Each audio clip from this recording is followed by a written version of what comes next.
Hey there, Grumpy Old Fart here.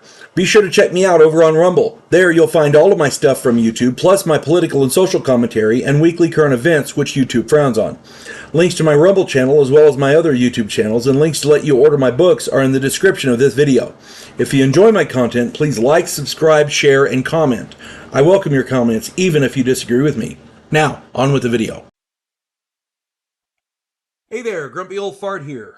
I'm running a Star Trek the role-playing game story video on alternate realities called, I'm labeling this one, there was an episode in the original series called Mirror Mirror, and they've done a number of other ones in other series based on that scenario, that story.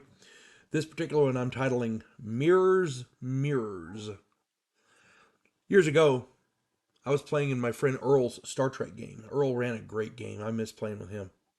We were running the crew of the USS Geronimo, a destroyer tasked with keeping a research outpost safe and playing gopher for it, whatever, running supplies and things like that.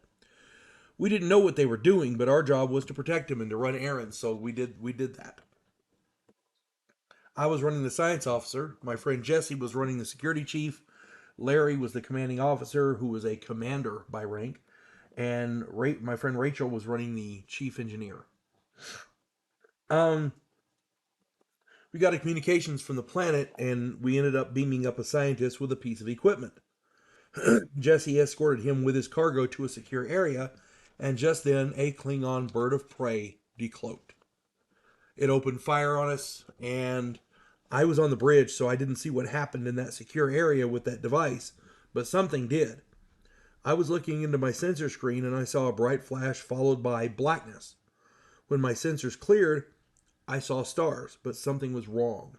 They weren't the same. It wasn't the same star field I was looking at before. Larry ordered me to figure out what was going on while he went to find Jesse and the scientists. Earl had us all in separate rooms to better simulate the game situation. My investigation showed that we were in the same spot in space, but that the planet and even the star it orbited were simply gone. Larry and Jesse came back to the bridge and said that somehow the Klingon photon torpedo activated the scientist's device, and it turned the scientist literally inside out. He was a puddle of goo laying there. It killed him. Larry ordered me to examine the device to try and figure out what it was and what had happened.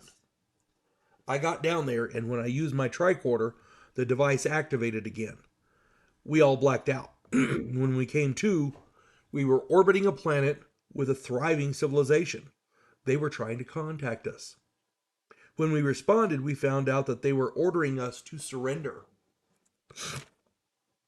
Larry ordered the helmsman to move us out of orbit and get distance from the planet. The inhabitants of the planet fired missiles at us, which were primitive and basically scratched our shields a little bit. We moved further away and they stopped shooting at us. Gave us a chance to think. After all, you don't want to blow up the first people you meet when you're out here in some place you don't know.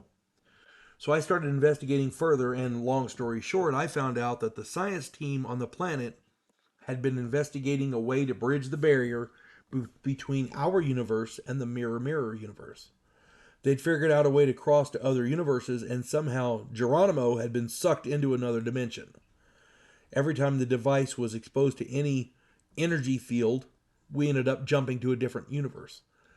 And that included the photon torpedo, my scanning beam from my tricorder. One of the it wasn't Jesse, it was one of the security guys, pulled out a phaser and shot it, trying to, we ended up going to a bunch of different dimensions. I couldn't figure out how to get us back. We were the most technologically advanced people in that particular universe we were in at the time.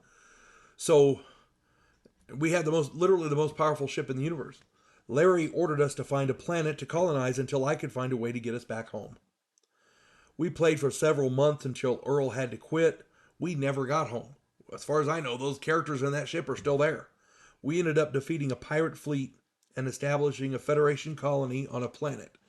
We established a center for trade and became a center for art and culture, protected by the most powerful ship in that universe. And that was the end of that situation. We never got back. It was crazy. Earl ran really great games. I miss playing with him. Um, at any rate, I hope you enjoy these stories as much as I enjoy relating them. You folks have a good one. God bless one and all. There is a house in New Orleans where the monsters all hang out. When the police detective, who happens to be a skinwalker squirrel, uncovers a plot by a paranormal perpetrator, he has to enlist the aid of his fellow housemates. If you enjoy a modern, quirky take on historical mythology, check out my new original novel, The House Off Farrago Road.